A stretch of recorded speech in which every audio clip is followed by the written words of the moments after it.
in this screencast, I'm going to take you through the processes that we use to answer the lab question.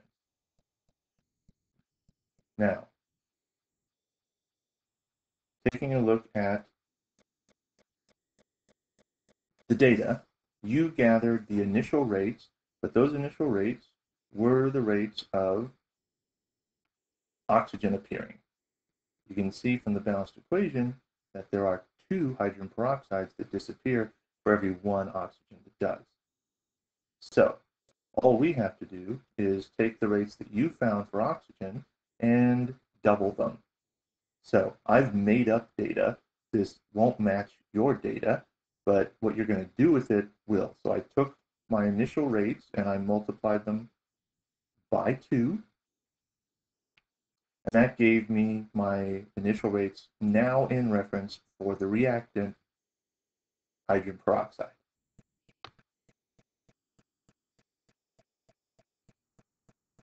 Then I have to come up with what was my initial concentration.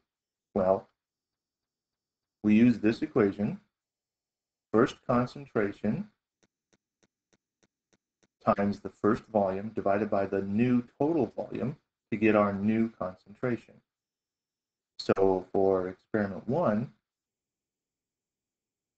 we had found the initial concentration in the pre-lab of being 0.891. The initial volume was 4 milliliters. We added 1 milliliter, so we ended up with a total volume of 5. So quick calculation tells me that it's 0.713. And it was the same in experiment 2. Experiment 3 is where we got it to half that concentration. And experiment 4 was where we changed the temperature and we went back to the original concentration. So you can stop this or pause this screencast now and calculate out what your initial concentrations were. We do the same process to find the initial concentration of the iodide ion. It's the same formula, but now we're talking about the iodide, so its initial concentration was 0.5. Its initial volume was 1, but the total volume was still 5 milliliters. So my concentration of iodide ion in experiments 1, experiment 2, and then experiment 3 and experiment 4.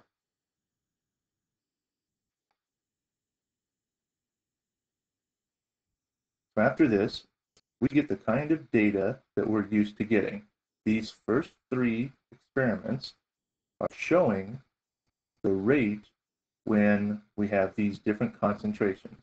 And you can see that if we compare number 1 and number 3, that we have suddenly a situation where the concentration of hydrogen peroxide is doubled, while the concentration of iodide stays the same. And then if we compare experiments 1 and 2, we have a situation where the concentration of iodide doubles, while this concentration of hydrogen peroxide stays the same. Experiment 4 is our change in temperature. So we cannot use it right now, and it wouldn't make any sense anyway. So comparing experiments 1 and 3, I always set up my rates so that I end up with a positive number. I'm going to cancel out these because they're identical top to bottom.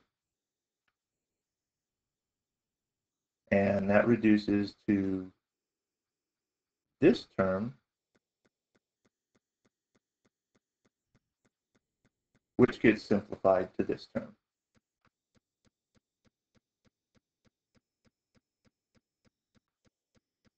You can see that because this is experimental data, it doesn't work out perfectly the way it did in the homework problems. But we know that X's and Y's in these reactions come out most frequently to 1 or 2. It's possible for them to be 3, and it is possible for them to be other numbers, but most reactions are going to be 1 or 2. So realistically, when I look at this, this is almost 2. That's almost 2. And it could even be a little further away, and I would still be comfortable saying, well, that's close enough to 2. It's just an experimental error. So I'm given the situation where it looks pretty obvious to me that x equals 1. Right? Now, you could have a completely different answer. Maybe your data support that x equals 2. That's okay. It's the procedure that you're following, not these numbers. Like I said, I made them up. So checking the y, seeing whether or not ki is having an effect. When I put in my numbers, now it is the k that disappears and the term for the hydrogen peroxide. So I end up with y over 0.1 over 0.05. And in this case, I get 2 to the y power equals this one here. This is about 1. Okay?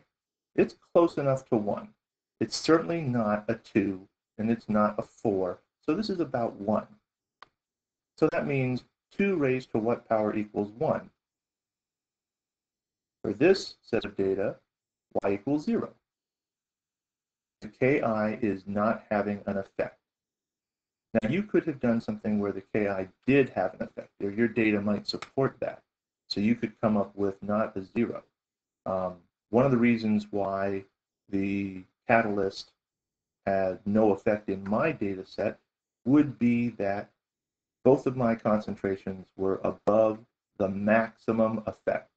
So if there's plenty of catalyst, everything goes as fast as it can, and my two concentrations in my made-up data showed that there was no effect.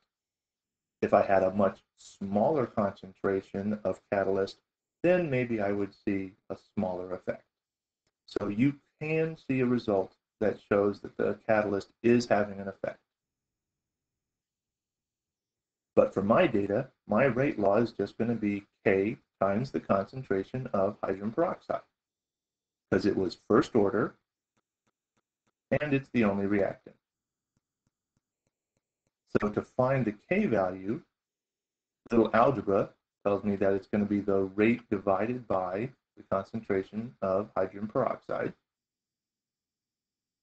And since experiments 1 and 3 were identical except for concentration, meaning that they're at the same temperature, I find my two rates, my two values for K, and I average them together.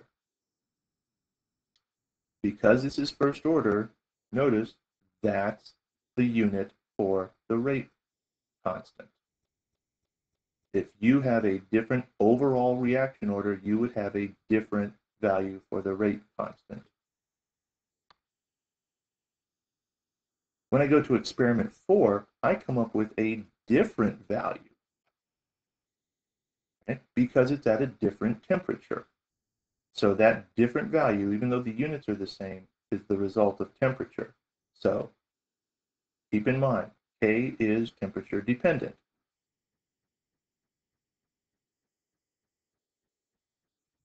To use these things, you're given in your last question this rate, this version of the Arrhenius equation. This is the 2-point version. So 1 and 4 were the experiments. You have your temperatures. My made-up data, I said that I had 22 degrees and 34 degrees. You would use your actual ones. But I just gather the data that I've already figured out, what my K values were, what my temperatures were, and I substitute them in. Now, solving this, it's important to point out that, look, when you put these Ks in, this happens to be K2. And this, I'm sorry, this happens to be T2, and this is T1. So you need to make sure that you don't flip them just because this is K1 and this is K2. This is just an algebra step. And I end up with that the activation energy, which is going to come out in joules, is 78.7 kilojoules per mole. Keep in mind, this is the value for R, and its units are joules per mole Kelvin.